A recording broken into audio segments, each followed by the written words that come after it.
Bruxas maldosas que devoram criancinhas. Seriam elas apenas personagens dos contos de fada para alertar as crianças sobre os perigos da floresta e melhorar o comportamento delas e obediência? Ou talvez elas fossem uma ameaça real, principalmente no período de transição entre a Idade Média para o Renascimento? No vídeo de hoje nós vamos falar das bruxas de Rifredo, que elas acompanham bastante no processo inquisitorial desse vídeo, esse estereótipo e essa ameaça voltada para as crianças. Mas antes de mais nada, seja muito bem-vindo ou bem-vinda ao canal História e Bruxaria. Aqui, como você pode perceber pelo título, tanto do vídeo quanto dos outros vídeos do canal e o nome do canal, a gente fala mais sobre história relacionada à Inquisição, caça às bruxas, bruxas reais, bruxas mitológicas. Meu nome é Samantha Tedesco, eu sou escritora e pesquisadora desses assuntos e assuntos interligados, né? Eu tenho 2 livros publicados, um é o Círculo e Segredos Sagrados, que é um romance ficcional baseado no período de caça às bruxas na Itália, no norte da Itália também. Vou deixar aqui a fotinho para vocês verem. E o outro é o Tessituras Literárias 1, o artigo O Impacto da Demonização do Paganismo na Literatura, que eu falo exatamente da evolução da imagem da bruxa, desde a antiguidade até como que a gente enxerga ela como uma figura maldosa ou uma figura pop, né? Uma figura popular. Se você se interessa por esse tipo de conteúdo, aproveita logo e se inscreve no canal e ativa o sininho de notificações, porque toda vez que eu postar um conteúdo novo aqui, o YouTube vai te notificar, vai te enviar. Ironicamente, esse processo ele se inicia em outubro, o mês das bruxas, no século XV, finalzinho ali, em 1495, por ordem de Vito dei Bediani, que ele chega na cidade de Rifredo e também ele abre uma investigação na cidade vizinha de Gambasca para investigar uma possível seita de bruxas, uma possível seita de Masque. La Masca, a Masca, ela é a figura da bruxa folclórica na região de Piemonte. Eu já falei delas no vídeo das bruxas de Levone, especifiquei mais o que elas significam. E brevemente vou falar aqui que a Masca, assim como outras bruxas da Idade Média, elas não têm necessariamente uma natureza totalmente má, e isso se transforma durante o período do Renascimento, que é o período aqui que a gente está na transição entre Idade Média e Renascimento, que é o período desse processo. Um fato curioso é que os documentos inquisitoriais que foram descobertos na cidade de Rifredo, eles só foram descobertos no ano 2000. Ao todo foram 9 mulheres acusadas de bruxaria e processadas, porque se o seu nome ele cai ali aos ouvidos do inquisidor, você já sabe que a sua pele ela vai sentir um ardor diferente. Apesar disso, a gente só tem nos documentos completos o depoimento e as confissões de 3 dessas possíveis bruxas. As 3 bruxas ou 3 Masque que nós vamos tratar desse vídeo se chamam Giovanna Motossa, Caterina Borella e Caterina Bonivarda. Mas antes de dar início ao processo inquisitorial e a própria chegada do magistrado, existe um evento que acontece na primavera de 1495, que mais tarde ele se interliga aos processos e denúncias envolvendo as tais bruxas de Rifredo. Em uma bela manhã comum da primavera, uma moradora de Rifredo vai até o monastério de Santa Maria della Stella. Lá, a sua filha, Maria, de apenas 18 anos, trabalha para as monjas E quando a mãe chega lá, ela se depara com uma cena horrível, que é a de Maria jogada no chão, toda coberta de sangue, após ter sido violentamente agredida pelas costas na noite anterior. A Maria ela ainda está respirando um pouco e a mãe tenta socorrer, mas como os ferimentos são muito graves, ela só dura mais 6 dias e depois ela não aguenta mais. No início de outubro, chega a cidade de Rifredo e também a cidade de Gambasca, ambas para sofrerem um processo de investigação sobre uma possível seita de bruxas malvadas que estariam rondando ali os bosques das duas cidades, o magistrado Vito dei Bediami. Para facilitar a investigação do processo e fazer com que as pessoas se sintam incentivadas a colaborarem, ele inicia o tempo de graça, que é uma espécie de período em que as pessoas elas são convidadas a depor possíveis heresias ou bruxarias, atos de bruxaria, em que elas pudessem ser as autoras ou elas poderiam indicar nomes. E o benefício disso seria que, no caso, se elas se autodeclarassem, elas teriam uma pena menor, ou então que elas estariam colaborando para o bem-estar e a paz e a vontade de Deus ali naquela cidade. Ao todo, 11 pessoas se apresentaram para denunciar possíveis nomes que estariam ligados ou a atos de heresia ou bruxaria que estariam ali rondando a cidade. Entre essas pessoas, entre essas testemunhas, estaria a mãe de Maria, que apesar dela não falar diretamente uma denúncia sobre bruxaria, ela fala o nome de uma das nossas protagonistas. Ela relata que pouco antes da Maria ter sido atacada no monastério, ela tinha contado para a mãe que tinha visto uma mulher da região furtando as ervas e algumas plantas do monastério e que ela tinha pego a tal mulher no flagra e tinha dito que se ela não parasse, ela ia lá contar para a monja superiora, que é a abadesa. E a mulher teria ficado, muito provavelmente, com raiva e seria a possível autora do crime, né, que cometeu contra a Maria. Ela teria ido de noite se vingar e atacado a Maria pelas costas. O nome dessa mulher é Giovanna Motossa, uma das nossas protagonistas. E apesar da mãe da Maria não ter citado uma denúncia ligada à bruxaria ou algum crime ligado à heresia, as outras testemunhas tinham indicado o nome da Giovanna como o nome de uma masca, o nome de uma pessoa que estava rondando ali a cidade de Rifredo, apesar de ser uma moradora, para fazer maldades contra principalmente as crianças, utilizando essas ervas, lançando maldições, enfim.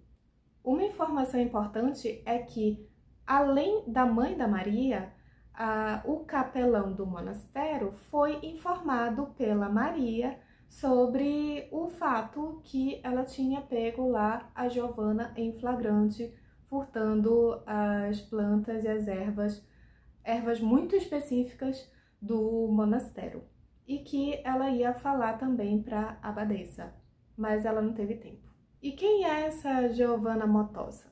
Bom, ela era uma mulher viúva, natural da cidade de Rifredo, que ela estava passando por uma situação financeira muito precária. Ela estava cheia de dívidas, ela não conseguia se manter e muito provavelmente era por esse motivo que ela precisava furtar algumas plantas ali do monastério. Ela bem que podia ter pedido, mas enfim.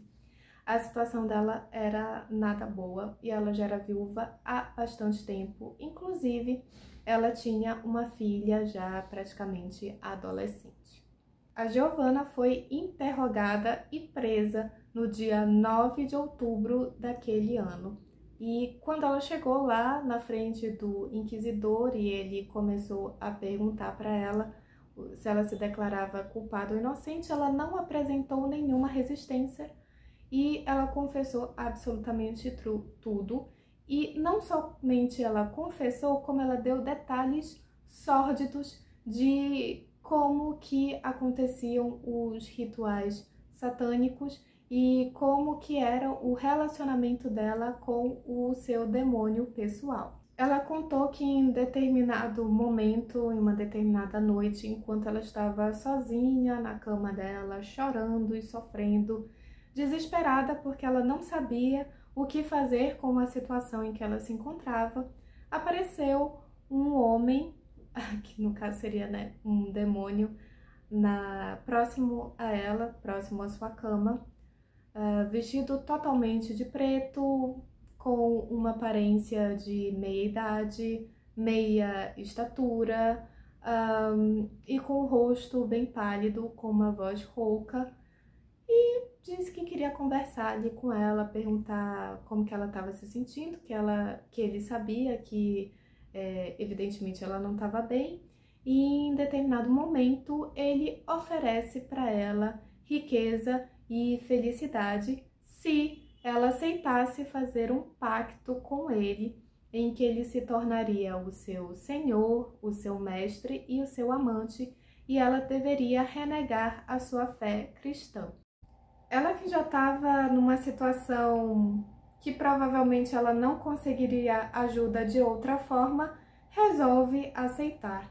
E a partir daquele momento eles têm relações íntimas, carnais, e toda sexta-feira, ou pelo menos quase toda sexta-feira, podia oscilar, podia ser mais de uma vez, mas pelo menos uma vez por semana, ele se encontraria com ela na casa dela de noite, para ter mais relações.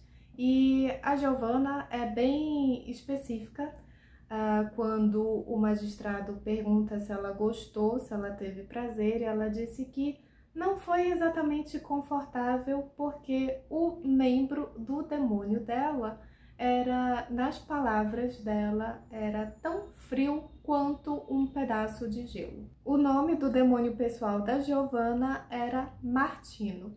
E um fato curioso, né? Ele era até um demônio romântico, porque quando ele ia visitá-la, ele levava até flores para ela, como uma forma de gentileza.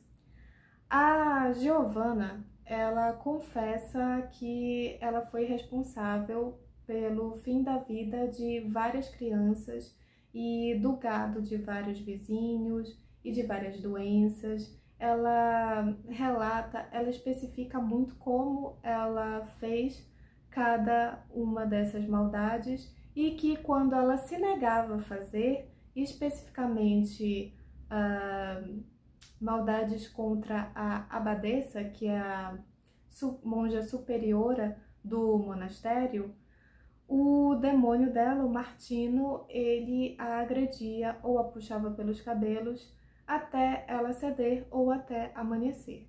O Martino, ele é compartilhado tanto com a Giovanna quanto com a sua filha, que mais tarde também se transforma em uma bruxa e faz um pacto com ele.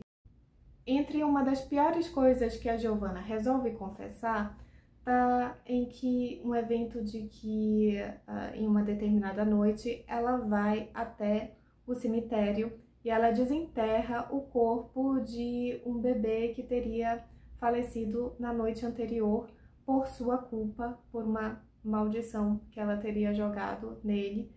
E ela leva o corpinho dele até a sua casa para cozinhá-lo, né, em água fervendo e depois comê-lo.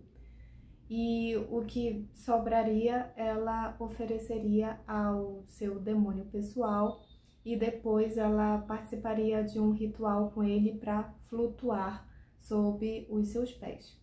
Ela confessa também que ela é uma das integrantes da seita de bruxas, que elas se reúnem de noite, cada uma com o seu demônio pessoal para terem relações carnais ali, cada uma com o seu demônio, e para fazer outros rituais maldosos, lançar maldições em outras pessoas. E aí, para piorar, né, ela indica outros nomes que também são repetidos em depoimentos por aquelas testemunhas do início, né? Entre um dos nomes indicados por ela e pelas outras testemunhas tá o da Caterina Bonivarda, que, diferente da Giovanna, ela tá numa situação financeira relativamente ok, nem excelente, nem ruim, né? Tipo, para uma cidade do interior, ela tá bem. E no caso dela, o marido e o irmão fazem de tudo para tentar inocentá-la. Então, quando ela é chamada para ser interrogada, ela nega tudo. Ela nega na primeira, ela nega na segunda. E aí, a partir da terceira, o inquisidor resolve começar a utilizar os meios clássicos que você já deve imaginar, que começa com tor e termina com tura. A Caterina, ela é interrogada a primeira vez no dia 19, ela nega, ela é presa e ela continua nisso, né, mesmo com os métodos nada agradáveis do magistrado Vitor. E quando chega por volta do dia 12 de novembro, aparecem mais duas testemunhas contra a Caterina, sendo que uma delas se autodeclara bruxa e diz que viu a Caterina nos rituais coletivos ali da seita. E a outra testemunha contra a Caterina era simplesmente a sua vizinha. Um clássico aí das acusações tanto da Idade Média quanto do Renascimento e quanto da atualidade, né? As brigas de condomínio hoje em dia, elas só não resultam na fogueira porque a lei proíbe. Em 23 de outubro de 1495, no mesmo ano, a Caterina ela é chamada para um interrogatório um pouquinho diferente. Dessa vez o magistrado ele foca em um evento que aconteceu em uma reunião entre a Caterina, o seu marido e a abadesa do monastério. E o que ele está procurando ali? Ele está procurando algum indício da teoria da abadesa sobre aquele evento. Segundo o depoimento e a lembrança da abadesa, em uma determinada reunião, o marido da Caterina e a própria Caterina teriam feito gestos considerados estranhos ou pouco convencionais entre eles na presença da abadesa, que ela não especifica que gestos eram esses, mas ela fala de uma frase que seria a tal frase incriminatória que provaria ou que pelo menos indicaria a suspeita de que Caterina poderia ser de fato uma masca ou uma bruxa, no bom e velho português. Segundo a abadesa, a frase que o marido virou para Caterina e disse foi mais ou menos assim: querida, essa noite vai ser uma noite muito especial e longa e que vai ser repleta de coisas boas. Para a abadesa, ela interpretou aquilo como uma noite em que eles estariam invocando o demônio pessoal da Caterina. Não poderia ser uma noite em que eles iam namorar, né? Tinha que ser uma noite de invocação. Até aí, nenhuma alteração no processo da Caterina. O marido e o irmão continuam do lado de fora tentando convencer as pessoas até a retirarem a denúncia, a dizer que não tem nenhuma prova concreta contra a Caterina, que ela sempre teve um bom comportamento. Eles procuram ajuda com as autoridades e nada. Mas eles persistem e é claro que isso tem, né, algum peso do lado de fora.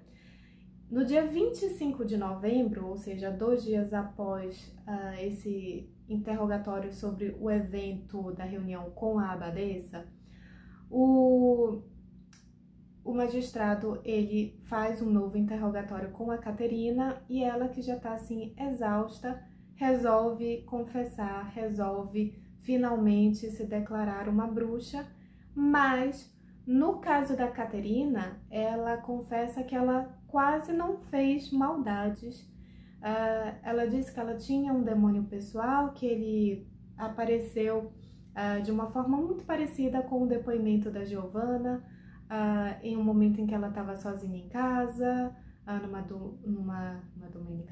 num domingo, e que ela estava triste, que ela estava preocupada com algumas questões, e aí o demônio virou para ela e prometeu riqueza e felicidade, e que prometeu para ela riqueza e felicidade, e em troca ela deveria fazer um pacto com ele, em que ele seria o seu mestre, o seu amante e o seu senhor, se ela renegasse a fé cristã, da mesma forma como a Giovanna. E aí ela aceita, e a partir de então ela precisa, né, comprovar ali que ela é a sua serva, e ela tem que ter relações íntimas com o seu demônio pessoal, que é descrito da mesma forma como o demônio pessoal da Giovanna, e inclusive a questão do membro dele ser muito, muito frio. O demônio pessoal da Caterina se chamava Giorgio. E apesar da Caterina ter confessado e ela ter sido um pouco mais astuta no sentido de não ter confessado ter feito maldades tão graves e apenas ter jogado pequenas maldições, nada muito tão grandioso quanto a Giovanna, a Caterina, ela aproveita para dizer que ela se arrepende e que ela deseja voltar a ser uma boa cristã e que ela quer ser vista socialmente como uma ex-herege, e que ela aceita trabalhar para a igreja, trabalhar para o monastério, e que ela nunca teve real intenção de fazer alguma maldade para o monastério, e inclusive que o demônio dela, né, poderia ter incitado ela a fazer e ela não fez. E assim, a Caterina, o marido e o irmão quase conseguiram convencer o magistrado a liberá-la. Só que acontece uma pequena reunião geral do interrogatório. A gente sabe que são 9 mulheres acusadas de bruxaria. A gente tem o documento total das confissões de 3, mas nessa reunião o inquisidor chama só 8. Talvez a 9ª já não tivesse aguentado ao tratamento na prisão, né? E nessa reunião o magistrado Vitor pede para elas confessarem determinadas heresias muito, muito graves no dia 6 de dezembro, em um espaço ali do monastério. E o que são essas coisas graves que as 8 mulheres ali, já cansadas, que já estão assim há mais de mês, presas, acabam confessando e piorando a sua situação. Elas dizem que na véspera da Páscoa, na véspera da ressurreição, né, de Jesus, elas furtaram uma hóstia consagrada do monastério e elas utilizaram essa hóstia para um ritual satânico no bosque, em que elas urinaram e cuspiram em cima dessa hóstia e ainda pisaram. E aquilo dali era uma prova de renegação da sua fé cristã, e aquilo dali foi assim a gota d'água, a cereja do bolo que o inquisidor precisava para realmente dizer: não, essas daí não tem salvação. Para piorar, elas confessaram também algo semelhante ao que a Giovanna já tinha mencionado antes, mas se trata de um outro bebê que elas teriam desenterrado para cozinhar, não necessariamente em água fervendo, mas diretamente no forno, e depois comerem, né? O bebê que elas teriam sido responsáveis por amaldiçoar. E é claro que isso não foi bem encarado pelo magistrado. Na verdade, ele estava esperando que elas falassem alguma coisa muito grave para poder exterminá-las. E a partir daí, ele resolve que realmente elas não têm jeito e resolve entregá-las para o braço secular. O braço secular é efetivamente uma forma de governo do Estado. Na época, eram as leis imperiais ditadas pelo Frederico II. Então, apesar de não ter um documento com a data da execução da sentença, que era a fogueira, a gente sabe que provavelmente esse foi o destino final, porque quando uma mulher era acusada de ter relações íntimas com um demônio, era praticamente impossível algum inquisidor dar alguma outra pena que não fosse ela perder a vida. E como elas declararam o furto da hoxa também, para ser cuspido e urinado, também é algo que é visto pelos inquisidores como não há salvação. Elas realmente renegaram 100% a fé e por isso elas precisam ser exterminadas. Mas calma que nós ainda temos uma terceira protagonista, temos a confissão de uma terceira mulher que estava entre aquelas 8 que confessaram ali junto com a Giovanna e a Caterina Bonivarta. Nós temos a Caterina Borella. Antes de continuar, eu quero te pedir para que, se você chegou até aqui, você está gostando desse vídeo, você aproveita e deixa o seu like para me ajudar com o engajamento do canal. A Caterina era uma espécie de meio termo entre a Giovanna e a outra Caterina. A Borella, ela era uma viúva de aproximadamente há 12 anos que ela estava viúva, mas a situação dela não estava tão ruim quanto a da Giovanna. Ela estava numa condição mais ou menos estável, porém, enquanto seu marido ainda era vivo, ele teria sido preso por não ter conseguido pagar dívidas muito altas e a Caterina Borella precisou, inclusive, ajudar financeiramente, né, com o seu dote para tirá-lo da prisão. Teria sido nesse período em que o seu demônio pessoal, de nome Constanço, que teria se apresentado para ela para ajudar aí com a proposta de riqueza e felicidade, como fez com as outras. Entre os depoimentos contra a Caterina Borella, todos são muito parecidos e eles ocorreram também no tempo de graça, no dia 4 de outubro. Entre um deles está o de um casal em que o homem é um lenhador e eles eram tipo vizinhos, e a Caterina, né, que já estava viúva nessa época, ela fez um acordo com ele de pagamento, de troca, para ele cortar a lenha para ela, porque o inverno estava se aproximando e ela precisava abastecer e, obviamente, por ele ser um lenhador, ele conseguiria cortar lenha muito melhor do que ela. Só que no próprio depoimento do casal, ele teria entregado uma qualidade de lenha e quantidade menor do que o combinado. E a Caterina tinha ido reclamar com a esposa dele e tinha dito que estava se sentindo muito injustiçada. Em um determinado momento, ele entra na casa, eles discutem e ela diz que algo muito ruim ainda vai acontecer na vida dele, por ele ter sido injusto com ela.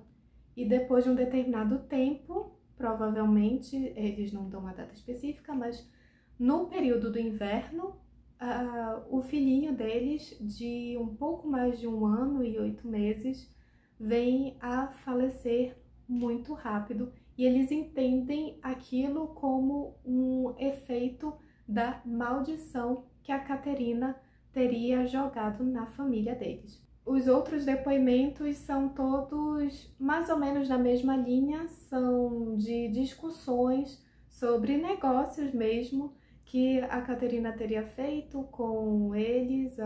Uma das discussões era sobre um boi que teria ultrapassado o espaço, outro vizinho, né? Tudo é com os vizinhos. Tinha ultrapassado o espaço que era do vizinho e tinha entrado e estava comendo a grama dela, e ela já tinha pouca grama, e ela disse, poxa, né, tipo, tu tá tirando de mim, e né, tu tem tanto espaço aí, tu tem tantas condições, e aí não demorou muito, o boi morreu.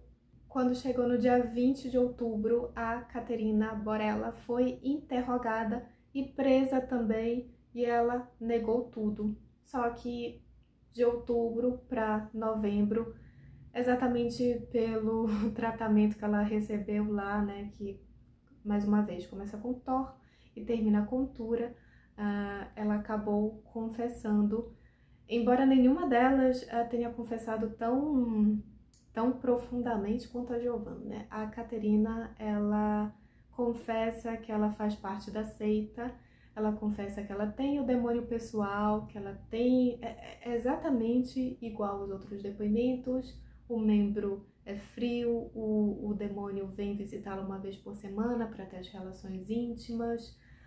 Ele é o mestre, senhor e amante. Ele promete riqueza e felicidade, mas ela não faz tantas maldades, apenas maldades para o gado, né? E algumas doenças para as crianças, mas não necessariamente para acabar com a vida delas. Só aquela confissão, aquela confissão que ela faz junto ali com as outras bruxas, as outras Maske, no monastério. E aí ela é entregue ao braço secular também. Uma curiosidade no depoimento da Caterina é que ela indica o nome de um homem que faz parte ali da seita das bruxas, o Mascone, que é o masculino de Masca. E ele não era um morador da cidade, ele era um forasteiro chamado Rassante.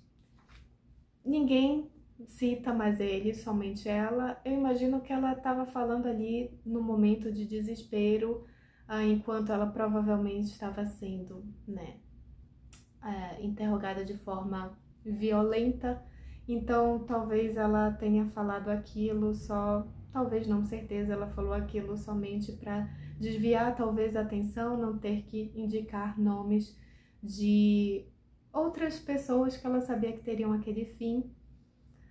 Mas ainda assim, né, houve uma forçação do inquisidor para elas denunciarem umas às outras, a realmente, tipo, todas vocês são culpadas, todas vocês se conhecem. A Caterina também, ela especifica mais como funciona o voo das bruxas, que na verdade não é um voo, é uma flutuação, né? Nesse caso, que ela que deixa mais claro que ela colocava os 2 pés dela em cima dos 2 pés do demônio pessoal, e o demônio pessoal é que conseguia flutuar, que podia voar, né? Então ela ficava uma cena meio parecida com aquela do filme do Gasparzinho.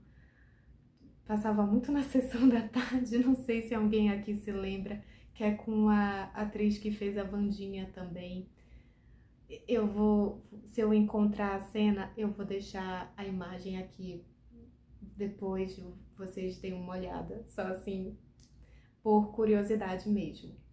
Atualmente, a cidade de Rifredo possui um evento turístico que acontece em outubro, tanto porque é o mês das bruxas, quanto porque, de fato, é o mês que se iniciou, né, o processo inquisitorial lá de Rifredo e Gambasca, que é Le Notte delle Streghe, que é a Noite das Bruxas.